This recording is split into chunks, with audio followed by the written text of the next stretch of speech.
Welcome to the Pacific Research Institute's Next Round podcast. I'm Rowena Itchon, COO, and with me, as always, is Tim Anaya, Vice President of Marketing and Communications. How are you, Tim? I'm great. How are you? Fine, thank you. Well, Tim, this is the time of the year when the bills that are passed in the legislature land on the governor's desk. So we're going to spend some time on this podcast discussing some of these bills. So let's start with the big one, SB 770. As our PRI president, Sally Pipes, calls it, it's a stepping stone to single payer. So this bill, SB 770, starts the process of securing a waiver from the federal government to spend federal dollars earmarked for Medicare and Medicaid, which is our Medi-Cal. This is going to get us even closer to a state-run healthcare plan. So those Californians who are having trouble finding a doctor now or having to wait in emergency rooms, if this legislation gets a waiver, we're going to see even longer waits, as Sally says, just like the Canadian and UK experience.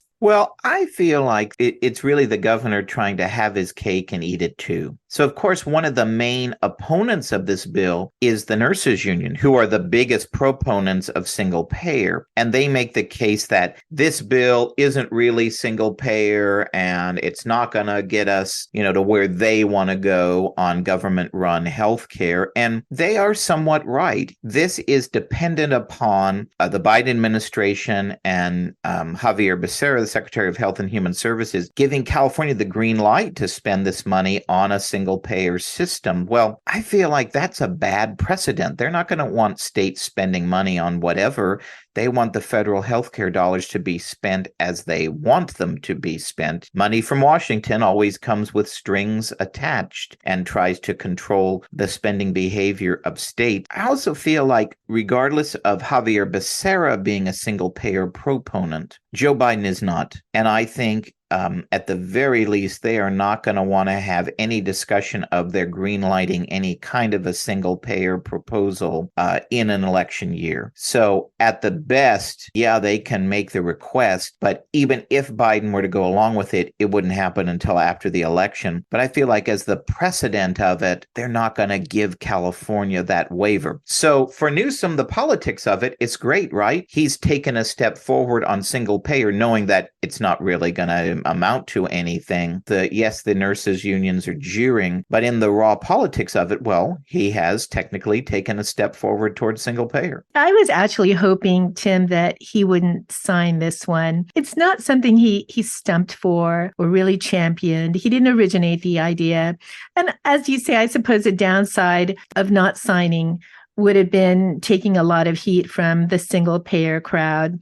And I think these days, everything is colored by a potential run for president. So much of his decisions will be colored by that. And you're right. He can say that he is moving towards single payer, but he's got this other hurdle to still cross. Because ultimately, at the end of the day, he wants to tick the box that I've done something on single payer, but he knows it's a costly, unworkable mess. And he doesn't want that albatross hanging around his neck for future legislative years with a huge budget deficit in California. And certainly if he's going to be running for president anytime soon. On other healthcare bills, the governor vetoed a bill that would have stopped insurance companies from charging more than $35 for a vial, I think it's 10 milliliters vial of insulin. So his reasoning was that this state-run drugstore that he's setting up can sell insulin for $30. So this would undercut the drug companies, making California an undesirable market. And if government is running a drugstore agency, how efficient that would be. And before you know it, it'll be heavily subsidized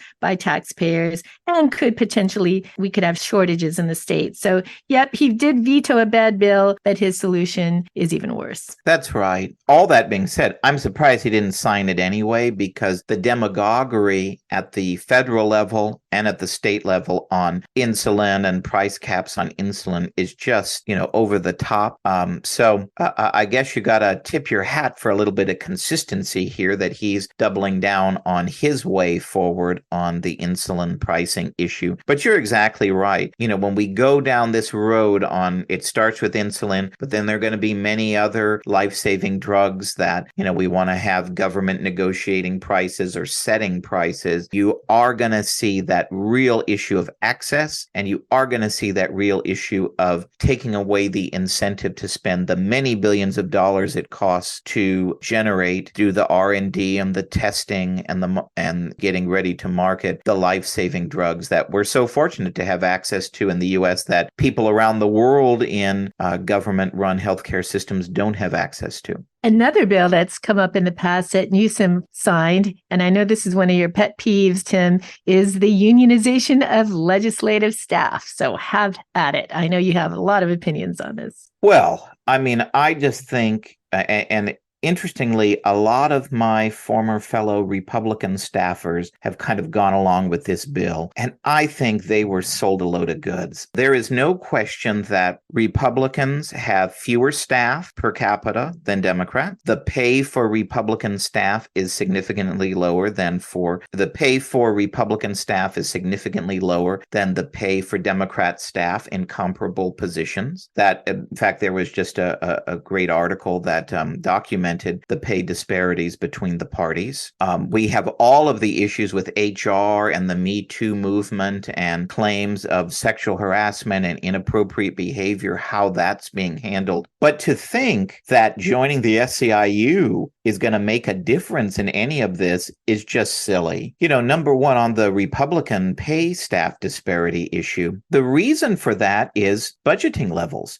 Every member gets X amount a year to pay for their entire office staff and rent and all of those things. The Democrats have a much higher amount that they can spend because they're committee chairs, so they get an extra budget to spend there, or they're in Democratic leadership and they get an extra amount to spend there, or the party caucuses get a big amount of money that they can spend on legislators. Democrats have far much more to spend from their caucus budget on members than Republican staff. So Republican budgets start at a huge disadvantage. So yes, some union might mandate you have to pay an equal amount for the comparable salary levels for Republican and Democrat staff, but they're not going to raise the Republican office budget so that they can afford it. So what it means is you're going to have fewer Republican staff jobs, but they might be paid better. So really, you're going to be sacrificing opportunities for young staffers to go into these offices, or higher priced people are going to lose out because, well, we can only afford to have the staffing level we need to have lower priced, more inexperienced staff. So I don't think you're going to see any benefit at all on that front, and let alone you're going to be having to tithe to the union in the form of your union dues.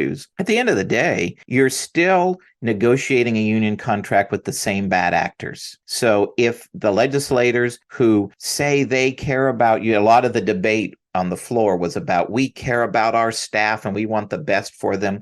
Well, these are the people in charge of the system now. These are the ones that have put in this very imperfect, if not, really kind of insulting system for, filing grievances when there's bad behavior among legislators and inappropriate behavior. Do you really think that's going to be any better when the SEIU is involved? At the end of the day, you're still dealing with these same bad actors that are the ones setting the policy. So I think that, it may sound good, but really all we've done is we've expanded the roles potentially of union membership in California and had another giveaway to unions. The legislative staff who deserve to be paid better and have better working conditions, they're not going to see any of that with legislative unionization. I against this just on a matter of principle. As a former political appointee, and you are too, this is just absurd. If you're a political appointee, you serve at the pleasure of the elected official you work for. It's a privilege and an honor, and you make financial and even family sacrifices for that privilege.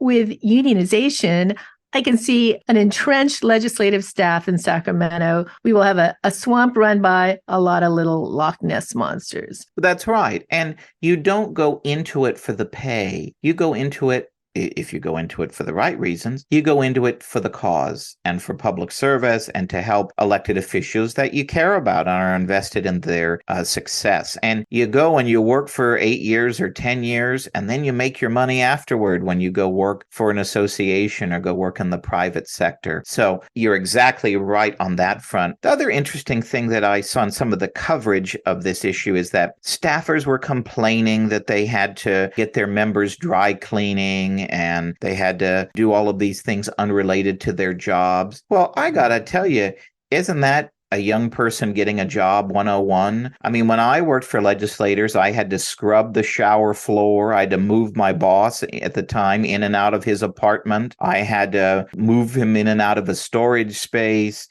Certainly, you have to do all of this. It's expected. No one says it formally, and you can't lose your job over it, but it's expected that you take your vacation time and do all sorts of, quote, campaign volunteer work. So you don't, all of that stuff I just find as boo-hoo. That's kind of what you got to do to pay your dues. Well, our next topic, what's a legislative session without hitting on big oil? So Newsom signed a well plugging bill that will require oil companies to pay more upfront and vetoed a bill that would have added new requirements to the gas gouging law, which would in effect dilute the law.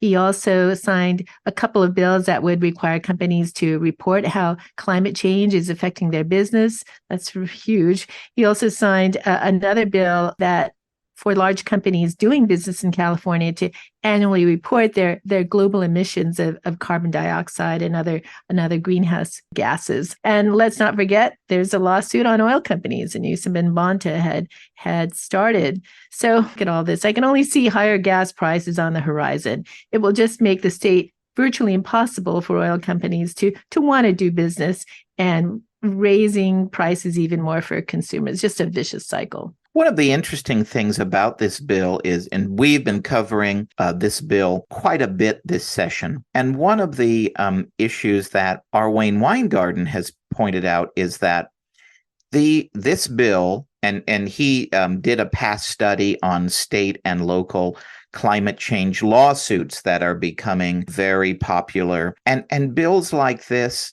are only going to lead to more litigation. That's going to lead to higher gas prices from the settlements from these sorts of bills. It's going to lead to, that kind of shareholder activist pressure for companies who are making perfectly legitimate business decisions. And, it also, too, when you see bills like this go through, he argues that it's also going to really eliminate the incentive for the innovation in the kind of new technology that's needed to effectively address climate change. If you really do care about the issue of climate change, this bill it's wonderful virtue signaling. It sounds great. Newsom has gotten wonderful press from this bill, but it's really not going to do anything to help the cause of climate change, and it actually may set the cause back further. Finally, Tim, we got to say one good thing that the governor did, which is to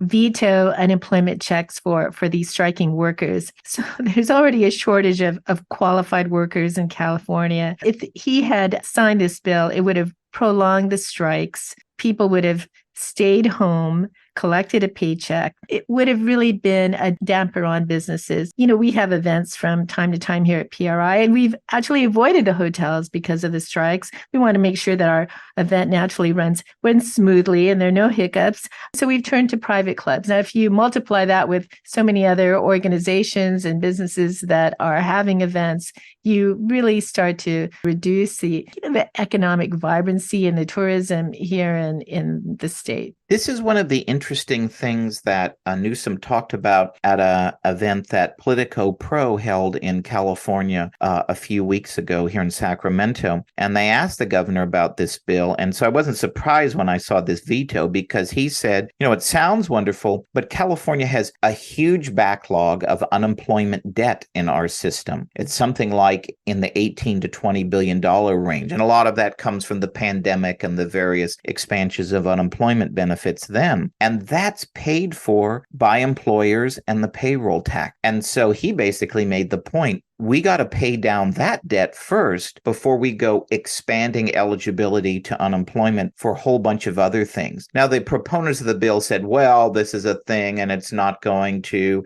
affect anybody and blah, blah, blah. Well, somebody has to pay for it, and it's going to be the employers through a higher payroll tax to pay for it. So you don't get something for nothing. So I was pleased to see the governor match his fiscally conservative rhetoric with action here, though I'm sure he was very much tempted on the politics side to go along with striking workers. But, the biggest thing of that, if you had state unemployment for striking workers for something they chose to do on their own, my goodness, every industry would have a strike. So we can't leave here without talking about some national issues, namely the ousting of Kevin McCarthy. So, Tim, you worked for him. What do you think of all this? Well, I will try to avoid any expletives in my discussion of what happened last week, because I certainly uttered many while watching the television during all of this when it went down. It clearly was a personal vendetta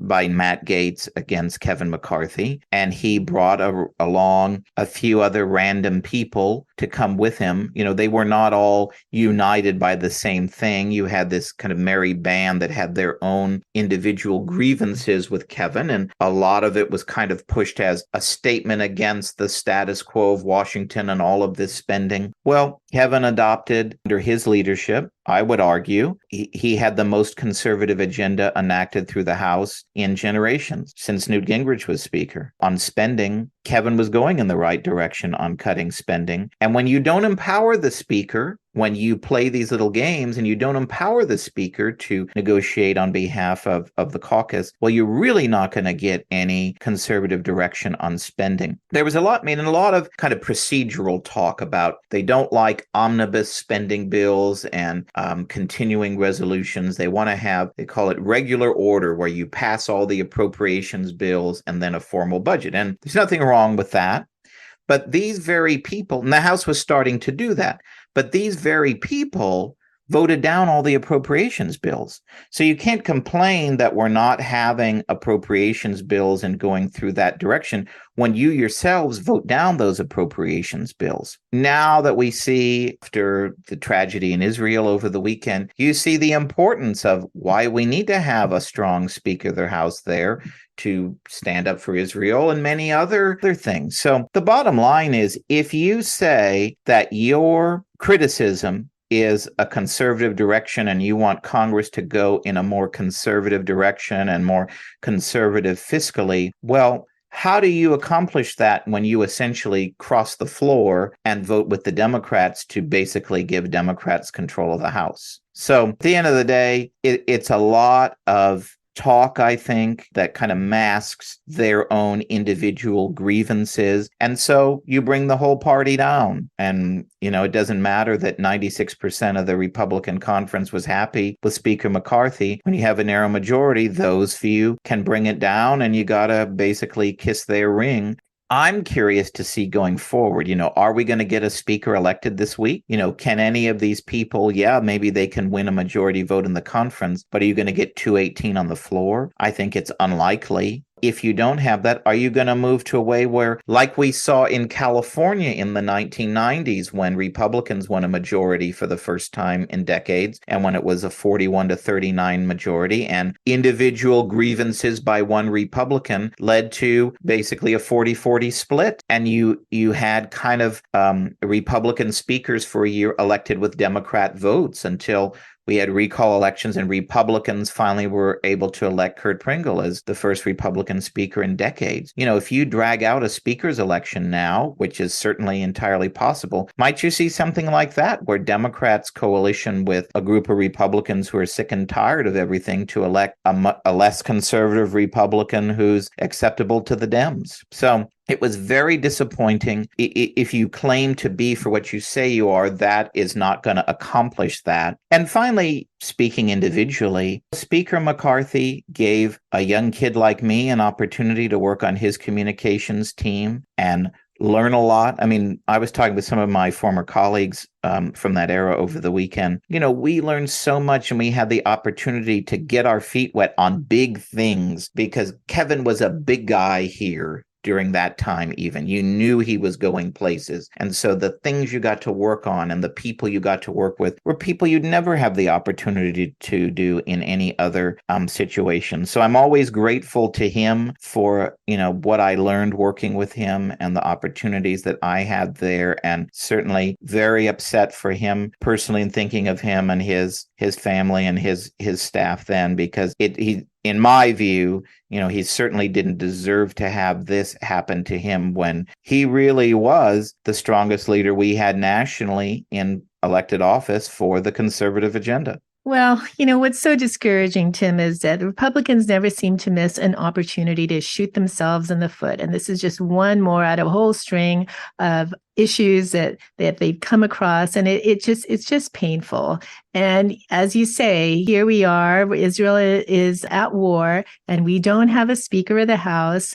It would have been an opportunity for the House, who has incredibly low polls, to step forth and support Israel and actually win some kudos from the American public. But that's not going to happen. Instead, we're going to have all of this wrangling happening in the House. And what was the point of this whole situation anyway? Is to try to get a budget passed.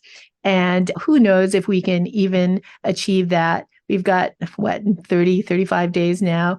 Time is just being wasted. And who's going to be a strong enough leader to actually get a budget passed? It wouldn't surprise me if there isn't one. If your whole thing is you want to have individual appropriations bills, well, none of that starts until you have a speaker elected. Also, by the way, if it's a new speaker, and there's some rumors that maybe there might be some machinations to try to get Kevin back as speaker this week. But if there's a new speaker, well, any deals he cut back in the day are now off the table. So anything he agreed to with Joe Biden back in the day now isn't in order. So you're going to have to start from scratch on a lot of these issues, potentially. Are those 8 suddenly okay just because we have a new person there? It's highly unlikely you're going to get all the appropriations bills drafted, considered in committee, voted on, everybody happy before that 30 odd days that remain until we have a government shutdown again. If fiscal conservatism was your issue, this move has guaranteed you're going to have higher spending actually than lower spending. And you're going to have an omnibus or a continuing resolution as a practical matter to move everything forward.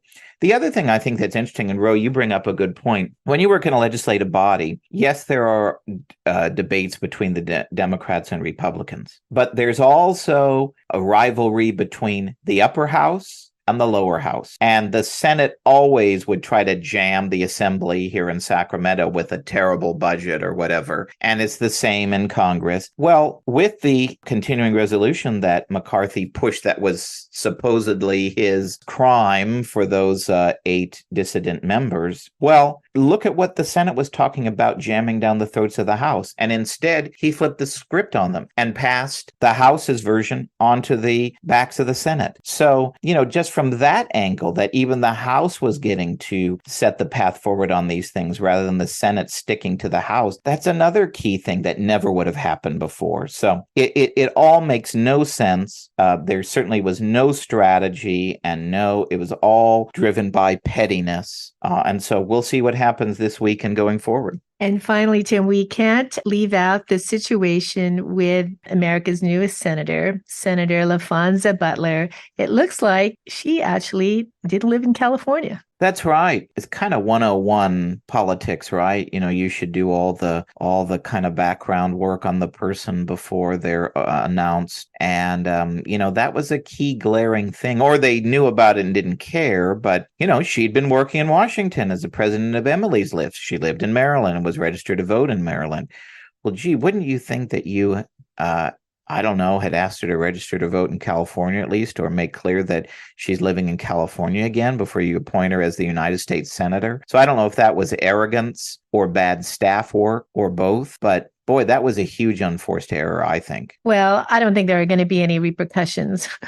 I'm sure she's going to be our senator for the balance of Dianne Feinstein's term. Well, I think where there could be repercussions is if she runs for Senate, because that has become an issue in other Senate races around the country in years past. And Senators Tom Daschle infamously lost his Senate seat in large part because he allegedly took I don't know where he was living in the District of Columbia, Virginia, or Maryland, but wherever he had a house in the DC area, he basically took the homeowner's property tax exemption, which means in common language, you live there, not in your home state. So it could be a negative hit in a Senate campaign if she decides to run for the Senate. And certainly her opponents are definitely going to use it. Oh, absolutely. I mean, I think through gritted teeth, they welcomed her as our new U.S. Senator, especially Barbara Lee, who felt she had an entitlement to that seat. It's going to be very interesting in the